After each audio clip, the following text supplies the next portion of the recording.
The sky darkened over New York City on a warm June morning in 2118. People stopped and pointed upward as massive ships appeared through the clouds. They were unlike anything humans had ever built, smooth, dark metal shapes that stretched for miles across the sky. Traffic stopped. Phone calls dropped. The world held its breath. Major John Collins stood on the roof of a military base outside Washington, D.C., binoculars pressed to his eyes. At 42, he had served in conflicts around the world, but nothing had prepared him for this moment. His hands shook slightly as he watched more ships appear. "Sir, we've lost contact with command," said a young soldier beside him. John nodded slowly. "It's happening everywhere, every major city, every country." He lowered his binoculars. "They've been jamming our communications since they arrived. The first attacks came without warning. Not with lasers or bombs as movies had predicted, but with silence. Engines stopped working. Power grids failed. Communication networks went dead. Within hours, Earth's technology had been disabled.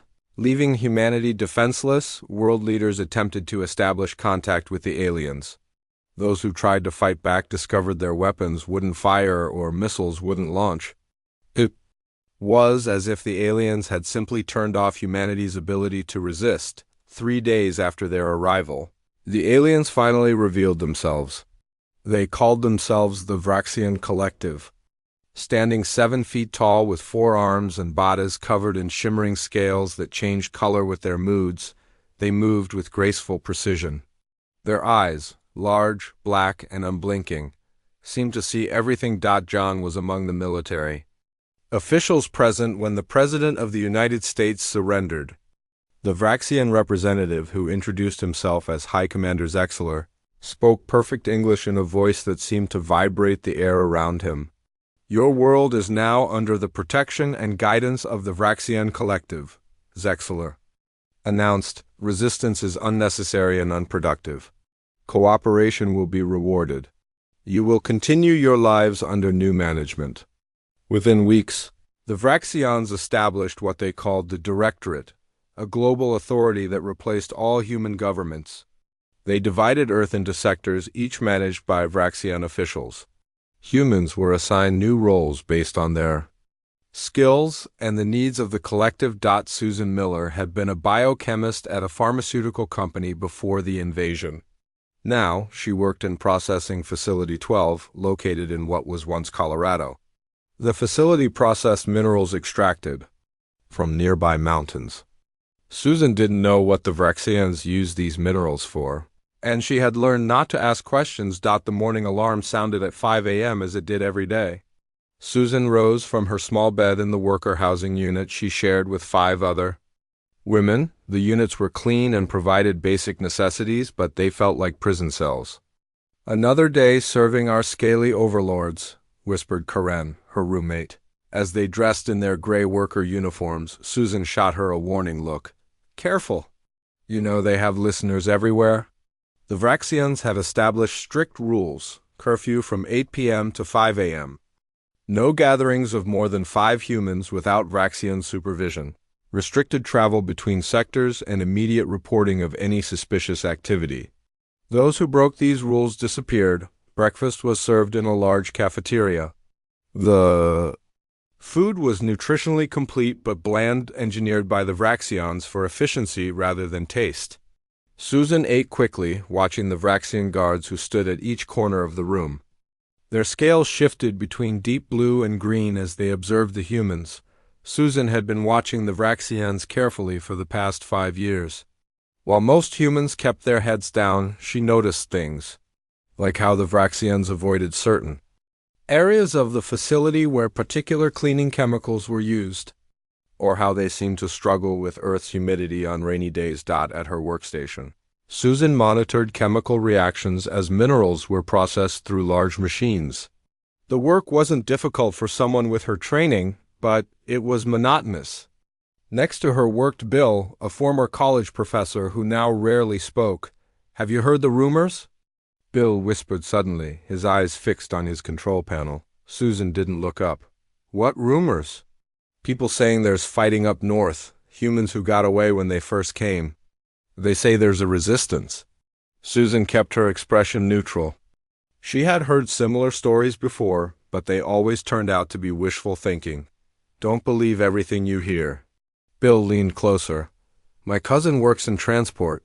Says he saw Vraxian medical units heading to the Northern Territories. Last week. Something's happening. Before Susan could respond, a shadow fell over her workstation. A Vraxian supervisor stood there, its scales rippling with amber patterns that Susan had learned indicated suspicion. Worker 457, is there a problem with your station? The Vraxian's voice had that same vibrating quality all of them had. Susan straightened her back. No, supervisor, just explaining a reading to my colleague. The Vraxian's eyes fixed on her, unblinking. Your productivity has been noted as exceptional. Worker 457, you will report to Sector Chief Kravzer after your shift for reassignment. Evaluation. Fear shot through Susan's body, but she kept her face calm. Reassignment could mean anything from a promotion to disappearance. Yes, supervisor, thank you. After the Vraxian moved away, Bill looked at her with wide eyes. That's either very good or very bad, Susan nodded slightly. We'll find out. That evening, Susan was escorted to an administrative building she had never entered before. Unlike the utilitarian worker facilities, this building featured the curved, asymmetrical architecture the Vraxians preferred. The lighting was dimmer, adjusted to their sensitive eyes. Sector Chief Kravzer was larger than most Vraxians, with scales that shimmered with complex patterns of deep purple and silver. 2 of his forearms held data devices while the others remained gracefully poised. Worker 457, your work performance exceeds expectations. Your background in biochemistry is of interest. His voice seemed deeper than other Vraxians.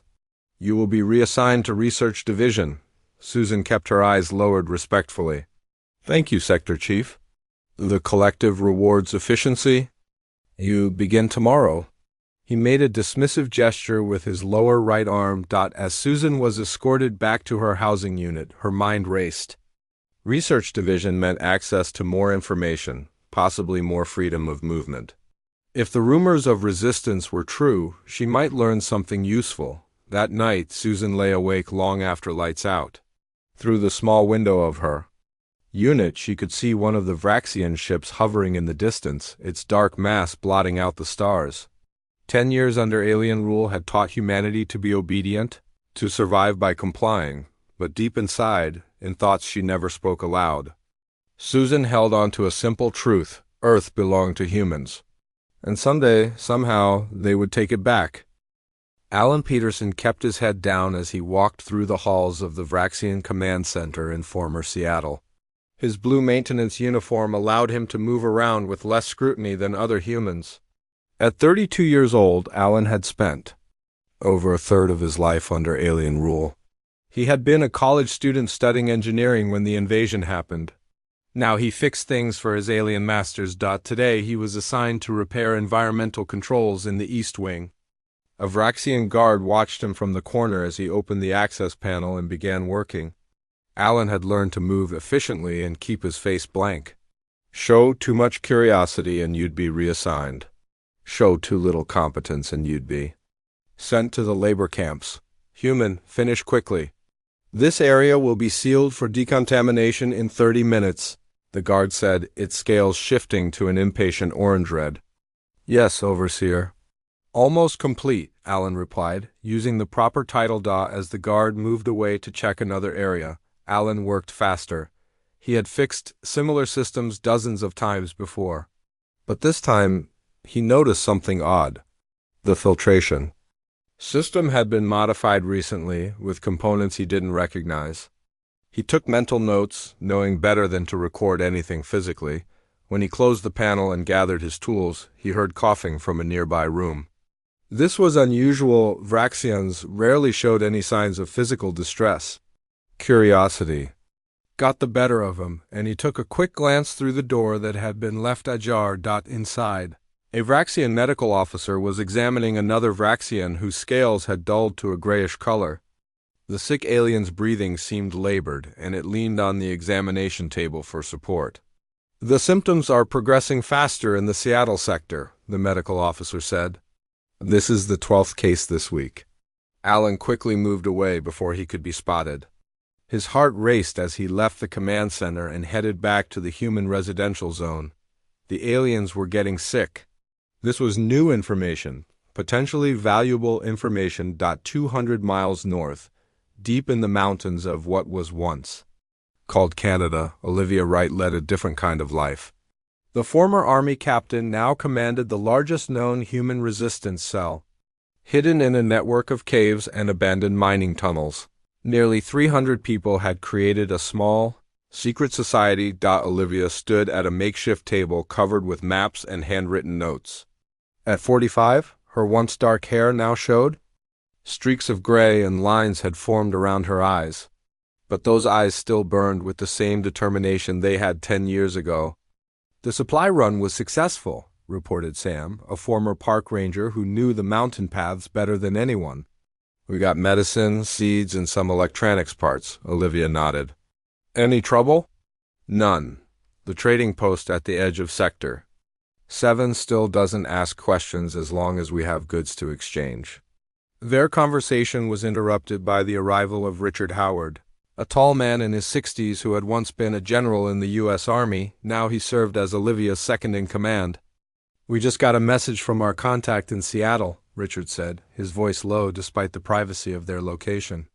It came through the old ham radio network, Olivia straightened. What news? Someone new wants to make contact. Says he has information about the Vraxians, something medical. Olivia and Richard exchanged looks.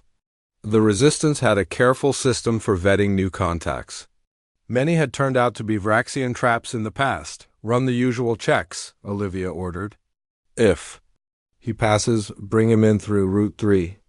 3 days later, Alan found himself blindfolded in the back of an old electric truck that had somehow escaped the Vraxians' technology purge.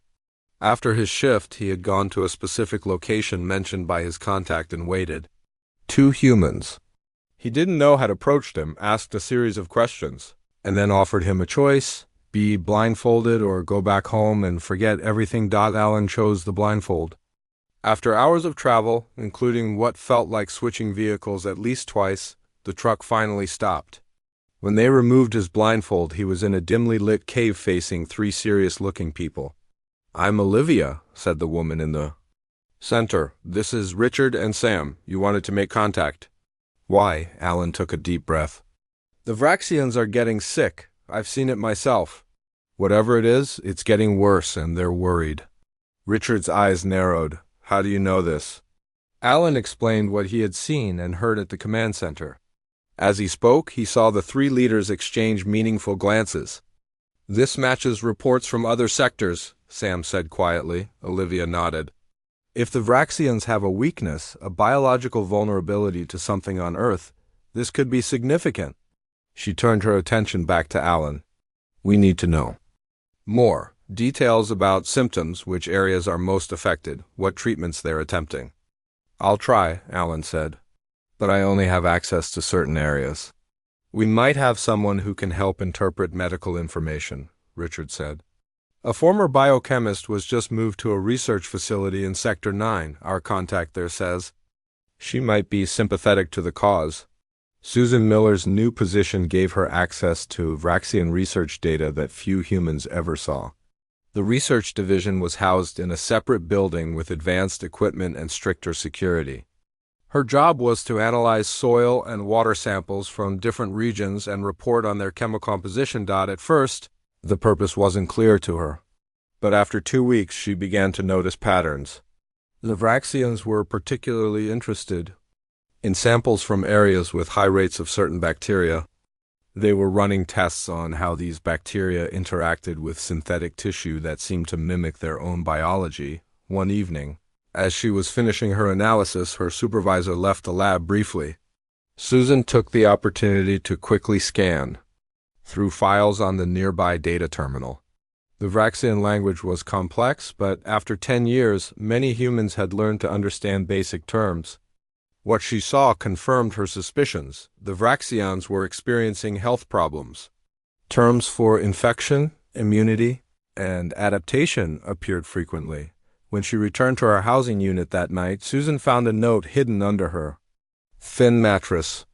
It contained just a few words. Others noticed too. Meet tomorrow, loading dock, shift end. Susan carefully destroyed the note. It was dangerous to meet secretly, but this might be the opportunity she had been waiting for. The next day, her heart pounded as she approached the loading dock after her shift. A maintenance worker she had seen around the facility nodded to her. "Walk with me," he said quietly. "I'm Peter. I have friends who would be very interested in what you're learning in research. How do I know I can trust you?" Susan asked, keeping her voice low. "You don't?" Peter replied honestly. "But if you've seen what I think you've seen, you know this might be our only chance." Susan thought for a moment before speaking. "The Vrexians are getting sick. Something on Earth is affecting them. They're scared." Peter's eyes widened slightly. "That matches what we're hearing from other sectors." He hesitated, then added, "There are people fighting back. Real resistance, not just rumors. They need information like this." Susan had dreamed of this moment for years, but now that it was here, fear mixed with her hope. "What do they need me to do?" "Keep working, keep watching. Record everything you can about what's affecting the Vraxians and how they're responding." "To it." Peter handed her a small object that looked like an ordinary stone. "This can store data. We'll contact you again in 2 weeks."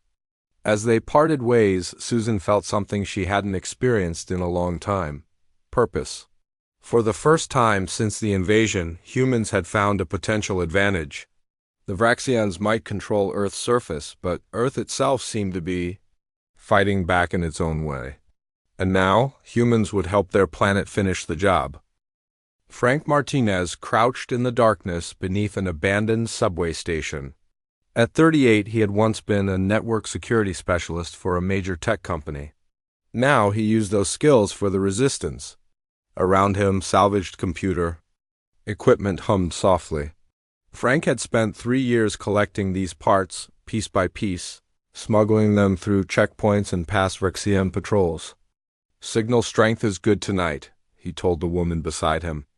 Lisa was a former radio technician who had joined the resistance last year. "We should be able to reach the northern cells clearly." Frank had created a communication network that the Vraxians couldn't detect by using old radio frequencies and modified equipment. The network connected resistance cells across North America. Tonight, they were receiving an important transmission from Olivia Wright's base. The radio crackled. "To life. Eagle's Nest to Foxden, do you read?"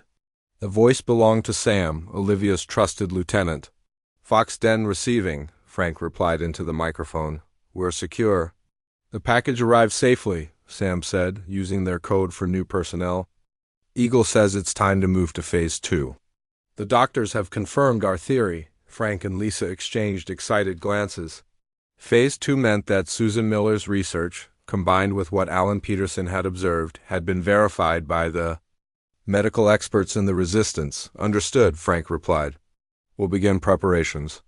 Next contact in 3 days usual time." After ending the transmission, Frank turned to Lisa. "Alert the team leaders. We need to gather everyone." That night, 20 resistance members gathered in the larger chamber of their underground hideout. Frank stood before them, his face illuminated by dim lights powered by batteries they had scavenged and recharged using hidden solar panels. "We've received confirmation from the northern base," he announced. "The Vraxians are vulnerable to certain Earth bacteria. Something in our environment is making them sick. Their immune systems can't handle organisms that humans have evolved alongside for thousands of years." A murmur went through the group. Hope was a dangerous emotion after 10 years of occupation, but it flickered in their eyes nonetheless. "What does this mean for us?" asked Ben, a former police officer who now led their security team. "It means we have a weapon," Frank said. "A woman named Susan Miller, working inside a Vraxian research facility, has been gathering data.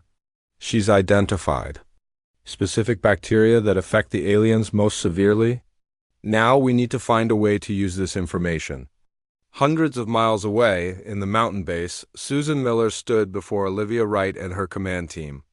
After 2 months of passing information through intermediaries, Susan had finally been extracted from the research facility and brought to the Resistance headquarters. The journey had been dangerous, but her knowledge was too valuable to risk losing. The bacteria that affect them most are common soil bacteria, Susan explained, pointing to diagrams she had drawn. They're harmless to humans because we've evolved with them. But to the Vraxians, they're deadly. Their immune systems have no defense. Richard Howard, the former general, leaned forward. Can we weaponize this? Susan nodded. I believe so. I've developed a compound that can accelerate the effects. If we could introduce it into their ventilation systems, their command centers would become uninhabitable to them within hours. Olivia considered this information. We would need to coordinate attacks on multiple facilities simultaneously. If we only hit one location, they'll adapt their defenses everywhere else. Alan Peterson, who had become a valuable member of the Resistance over the past months, spoke up. I can get access to the ventilation systems in the Seattle Command Center, and I know others who work in similar positions in other facilities. We need more than that, Richard said. We need to disrupt their communications at the same time. If they can't coordinate, they can't effectively respond. All eyes turned to a tall, thin man sitting quietly in the corner. His name was George Wilson, and he had been a signals intelligence officer before the invasion. He had spent years studying Vraxian communication technology. Their communication system relies on a network of relay stations, George explained. They're well protected, but not impenetrable. If we could disable enough of them simultaneously, we could create a communication blackout. Olivia nodded slowly. So we have 2 objectives: deploy Susan's compound in their facilities and disable their communication network. She looked around the room. This will require coordination between all resistance cells. We can't succeed if we don't all move at exactly the same time. Planning took 2 months. Frank's communication network became the backbone of the operation. Resistance cells from former Canada to Mexico received instructions, tasks, and timetables. Training intensified. Small groups practiced their specific missions, often using abandoned buildings as stand-ins for Vraxian facilities. Susan worked with the limited lab equipment available to produce enough of her compound for all the planned attacks. She trained others how to handle and deploy it safely. One evening, as Susan was finishing her work in the lab, Olivia came to see her. How certain are you that this will work? Olivia asked quietly. Susan looked up from her microscope. The science is sound. The bacteria affect their respiratory system first, then their nervous system. The compound I've developed accelerates this process. She hesitated, but there are still unknowns. We don't know how quickly they might develop countermeasures. Olivia nodded. We need to be prepared for different outcomes. She handed Susan a small device. This is a secure communicator. If anything happens to the base, if we get separated, use this to contact our backup location. The weight of responsibility settled on Susan's shoulders. Thousands of people would be risking their lives based on her research. If she was wrong, the Resistance might be wiped out entirely. We're calling it Operation Homecoming, Olivia continued. D-Day is set for 3 weeks from now. She placed a hand on Susan's shoulder. You've given us hope, Susan. For the first time in 10 years, we have a real chance. As Olivia left, Susan returned to her work with renewed determination. She thought about her life before the invasion, her job, her apartment in Denver, her plans for the future. All of that had been taken away in a matter of days when the Vraxians arrived. Now she had a chance to help take it all back. In Seattle, Alan prepared for his role in the operation. He had recruited 5 other maintenance workers who had access to different sections of the command center. Each had been carefully vetted by Resistance contacts. They met in small groups, never all together, to avoid suspicion. Once the compound is in the ventilation system, we have approximately 30 minutes to clear the building before the effects become noticeable, Alan explained to 2 of his team members during a quiet conversation in the worker housing area. We'll need excuses ready to leave our posts. Across the continent, similar conversations were happening in secret locations. The resistance was growing stronger every day. People who had lived in fear for a decade began to prepare for freedom. The Vraxians, meanwhile, continued to struggle with the mysterious illness affecting their forces. Security Chief Draxonar ordered increased patrols and stricter monitoring of human activities. Suspecting sabotage but finding no evidence, the stage was set for the largest coordinated human action since the invasion. In 3 weeks, Earth would fight back. The day humans called D-Day began like any other under Vraxian rule. Workers reported to their stations. Vraxian patrols moved through the streets. The massive alien ships hovered in the sky as they had for the past 10 years. But beneath the surface of normal activity, thousands of resistance members prepared for the most important day of their lives. Alan Peterson arrived at the Seattle Command Center at his usual time, 6:30 a.m. He nodded to the Vraxian guards as he passed through security, his maintenance uniform and ID badge familiar to them after years of service. In his toolbox, hidden beneath ordinary equipment, was a small container of Susan's compound. Similar containers were being carried into Vraxian facilities across the continent by other brave men and women. Maintenance required in Sector 4, Alan reported to the duty supervisor, a Vraxian whose scales showed the dull gray patches that had become increasingly common. Environmental controls are showing temperature fluctuations. The supervisor checked the system on his monitor and nodded. Proceed, human. Report when complete. Alan moved through the corridors with practiced ease, his heart pounding despite his calm exterior. 2 other members of his team were already at their assigned positions in different parts of the building. They had exactly 45 minutes to complete their tasks. Before Frank's team would begin the communication disruption. In former Chicago, Susan Miller stood with Olivia and Richard in the Resistance Command Center they had established in an abandoned bank vault. Maps covered the walls, marked with the locations of all Vraxian facilities being targeted. A radio system allowed them to monitor communications from resistance cells across the country. New York team is in position, reported the communications officer. Los Angeles reports all members have cleared security. Dallas is ready. Olivia checked her watch. 20 minutes until Phase 1 completion. All teams should be in position now. Susan felt a strange calm despite the enormity of what was happening. After years of helplessness, they were finally taking action. She had done her part by creating the compound.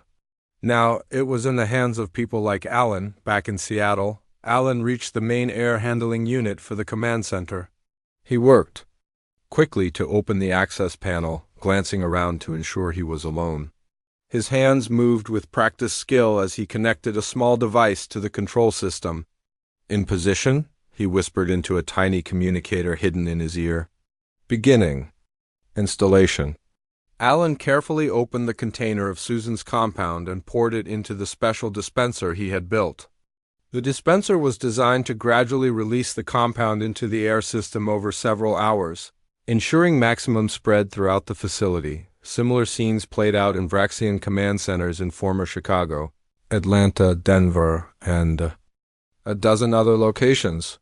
The Resistance had spent months identifying personnel with access to these critical systems. Now all those separate threads were coming together in a coordinated attack. At exactly 7:15 a.m., Alan completed his task and replaced the access panel. Installation complete, he reported quietly. Evacuating now. He made his way toward the exit, stopping briefly to tell his supervisor that the repairs were finished, but parts would be needed for a permanent fix. I'll go to the warehouse too? Requisition them, he said. The supervisor, increasingly affected by the illness that plagued many Vraxians, simply waved him away. Alan walked calmly out of the building, fighting the urge to run.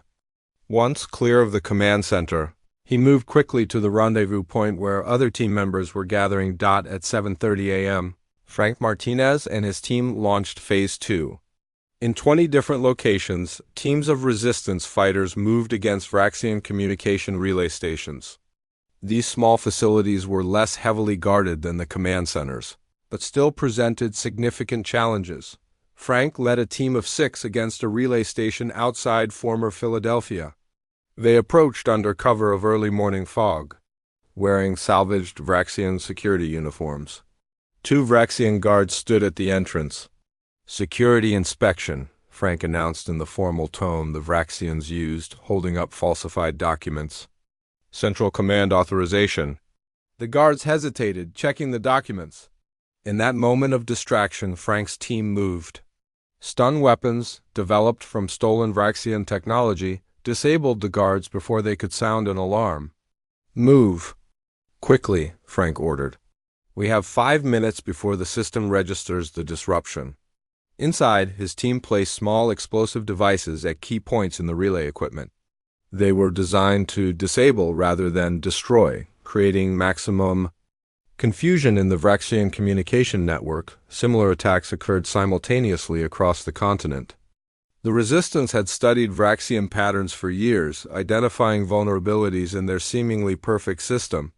Now they exploited those weaknesses with precision and coordination. At 8 a.m., the effects of Susan's compound began to appear in the Seattle Command Center. Vraxian officers experienced increased respiratory distress. Their scales dulled rapidly, and some began to collapse at their stations. Similar reports came in from other targeted facilities. At 8:15 a.m., the explosives at the relay stations detonated. The Vraxian communication network, already stressed by personnel issues, fragmented. Commands couldn't reach their destinations. Reports of the attacks couldn't be shared between facilities. In the Resistance Command Center, Olivia watched as reports flooded in. "Seattle Command Center is in chaos." Chicago reports Vraxians evacuating their facility. Communication blackout confirmed in the eastern sectors. Susan looked at the map, watching as green markers appeared at successful target locations. "The compound is working faster than expected," she said. "Their systems must be more vulnerable than we thought," Richard nodded. "We need to move to Phase 3 immediately. If the Vraxians can't coordinate a response, this is our chance to push them further." Olivia picked up the radio microphone. "All units, this is Eagle. Move to Phase 3. Repeat, move to Phase 3. Phase 3 was something they hadn't dared hope would be possible so quickly. Direct attacks on Vraxian supply depots and smaller outposts. With the command centers in disarray and communications disrupted, these facilities were suddenly vulnerable. Across the country, Resistance fighters moved from hiding. Weapons that had been gathered and hidden for years were distributed. Vehicles that had been secretly repaired and hidden were brought out. The civilian population, seeing the Vraxians in distress for the first time, began to understand that something momentous was happening. In some areas, spontaneous uprisings began as ordinary people realized the aliens were vulnerable. In Seattle, Alan led a group of 50 fighters toward a Vraxian supply depot. The guards there were already showing signs of illness, making them easier to overwhelm. By mid-afternoon, the depot was under human control. High Commander Zexler, in his command ship above former Washington, D.C., received fragmented reports of the attacks. His scales flickered between colors as he tried to comprehend the scope of the human uprising. "This is impossible," he hissed to his officers. "How could they coordinate on this scale? How could they know about our biological vulnerability?" No one had answers for him. The Vraxians had grown complacent after years of easy control over Earth. They had underestimated human resilience and ingenuity. "Order all forces to fall back to defensible positions," Zexler commanded. "Bring the ships lower for evacuation of critical personnel." As the massive Vraxian ships descended toward their ground facilities, they faced something they hadn't encountered in their 10 years on Earth: organized human resistance. In some locations, humans had already captured anti-aircraft weapons. From Vraxian armories. By nightfall, the balance of power had shifted dramatically. Humans controlled major facilities in a dozen former cities. The Vraxian occupation force, already weakened by illness, was in retreat. In the Resistance Command Center, Olivia, Susan, and Richard watched the reports come in with growing amazement. What they had hoped would be a significant disruption had become something much more, the beginning of liberation. "We've done it," Susan whispered, hardly daring to believe it. "We've actually done it," Olivia placed a hand on her shoulder. "This is just the beginning," she said. "The fight isn't over yet. But for the first time in 10 years, Earth belonged to humans again. At least for now." The war for Earth lasted 6 weeks. After the initial uprising, the Vraxians attempted to regroup and counterattack. But their forces continued to weaken as Earth's bacteria spread among them. Human resistance fighters, now operating openly, captured more Vraxian technology each day and quickly learned to use it against its creators, Major John Collins, who had witnessed humanity's surrender 10 years earlier, now led a force of 2,000 fighters in the campaign to reclaim Washington, D.C. They moved through the ruins of the once great city, securing building after building. The Vraxians fought fiercely, but their numbers dwindled as more fell ill. "They're retreating toward the landing zones," John reported to Olivia over the captured Vraxian communication device. "3 ships still on the ground. Hold your position." Olivia's voice crackled through the device. "We have reports of heavy weapons at those landing zones. Wait for reinforcements." John surveyed the scene through binoculars. The massive Vraxian ships stood like dark mountains against the sky. Around them, Vraxian soldiers moved equipment and supplies, clearly preparing for evacuation. Their once smooth movements now appeared labored, their scales dull and flaking. Similar scenes played out across the continent. In Seattle, Alan Peterson had been appointed to lead the civilian administration as the city began to rebuild. He worked from the former Vraxian command center, which had been thoroughly ventilated to remove all traces of Susan's compound. The building still bore the alien architectural style, but now human voices echoed through its halls. "We've restored power to the northern and central sectors," reported Lisa, who had become his chief engineer. "Water systems are operational in most areas. The Vraxian technology is actually more efficient than what we had before." Alan nodded. "What about the communication system?" "Frank's team has it partially working. We can reach most major cities now. It's just adapted Vraxian tech." In Chicago, Susan Miller had established a research center dedicated to understanding Vraxian biology and technology. Her team worked day and night to ensure the compound affecting the aliens wouldn't harm Earth's ecosystem once the fighting ended. "The bacteria will die out naturally once the Vraxians leave," she explained to Olivia during a video conference. "It needs their biology to sustain itself. Earth will return to normal within months." Olivia looked tired but satisfied on the screen. The resistance leader had become the de facto head of the emerging human government. "That's good news." "We've received a message from High Commander Zexler. He's requesting a meeting." Susan's eyes widened. "They want to negotiate?" "It appears so. Their position is untenable, and they know it. I'm assembling a delegation to meet with them. I want you to be part of it." 3 days later, Susan found herself aboard the International Space Station that had been repurposed by the Vraxians years ago. The station orbited Earth peacefully, seemingly untouched by the conflict below. It had been chosen as neutral territory for the negotiations. The human delegation included Olivia, Susan, Richard, and several other resistance leaders. They waited in a large chamber designed to accommodate both species.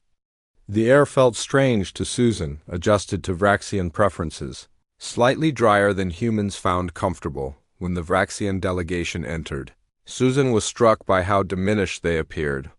High Commander Zexler, once an imposing figure, whose scales shimmered with authority, now moved slowly.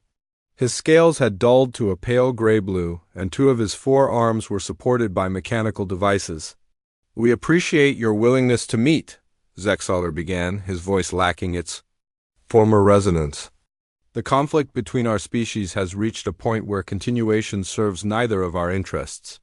Olivia stepped forward. "We agree. What terms do you propose?" The negotiations lasted 2 days. The terms were straightforward but took time to finalize. The Vraxians would withdraw completely from Earth and its solar system. In exchange, humans would provide the medical research necessary for the Vraxians. To develop countermeasures against Earth's bacteria, Susan was assigned to work with the Vraxian medical team, sharing her research on the bacteria that had proven so devastating to their species. She found herself in the strange position of helping the very aliens who had enslaved humanity for a decade. "Your understanding of the bacterial interaction with our biology is impressive," noted the Vraxian chief medical officer, a female whose scales had once been a vibrant purple, but now showed the same dullness affecting all her kind. "I had 10 years to study your species," Susan replied simply, "just as you studied ours." Working together, the human and Vraxian scientists developed a treatment that would allow the aliens to survive their exposure to Earth's bacteria. It wouldn't cure those already severely affected, but it would prevent the illness from spreading further and give their immune systems time to adapt. On the final day of negotiations, Olivia and Zexler signed the formal agreement. The Vraxian commanders seemed genuinely puzzled by humanity's willingness to provide medical assistance. "Your species continues to surprise us," he said to Olivia. "We conquered your world, yet you offer help when you could simply watch us perish." Olivia's expression remained neutral. "That's the difference between our species, Commander. We understand that survival doesn't always mean domination. Sometimes it means cooperation." 1 year after today, the last Vraxian ship left Earth's orbit. Humanity faced the enormous task of rebuilding their world, but they did so as a united species. The old nations and borders seemed less important now. The Vraxian threat had united humanity in ways that nothing else had managed to do. John Collins stood on the roof of a reconstructed building in the new capital city that was rising from the ruins of Washington, D.C., the structure incorporated both human and adapted Vraxian architecture, a symbol of how Earth had changed. From this vantage point, he could see construction crews working throughout the city. The sound of rebuilding filled the air. "Quite a view," said a voice behind him. Susan Miller had arrived for the first meeting of the new Global Council, a governing body with representatives from all regions of Earth. John nodded. "I never thought I'd see this day. When they first arrived, I thought it was the end." "In some ways it was," Susan replied. "The end of the old world, but the beginning of something new." Below them, schools were reopening. Factories had been converted from producing Vraxian equipment to making tools for human use. The massive structures the aliens had built were being repurposed for human needs. "Do you think they'll come back?" John asked, looking up at the sky. Susan shook her head. "Not likely. There are easier worlds to conquer, and now we know how to fight back." In research facilities around the world, scientists worked to understand and adapt Vraxian technology. The aliens had left behind spacecraft, advanced medical equipment, and energy systems far beyond what humans had developed. With these tools, humanity began to look beyond Earth. The first human ship using adapted Vraxian technology launched 6 years after liberation. Its mission was to explore the nearest star system, a journey that would have been impossible before. The ship was named Resilience, a tribute to humanity's endurance through the occupation. As Earth healed and grew stronger, the Vraxian occupation became a pivotal chapter in human history, not just a story of subjugation, but of unity, ingenuity, and ultimately, triumph. Humanity had faced its greatest challenge and emerged not just victorious but transformed. The stars, once a reminder of their conquerors, now represented the future. And if other alien species were watching from those distant stars, they would see a planet that was no longer an easy target, but a world of humans who had learned to fight back.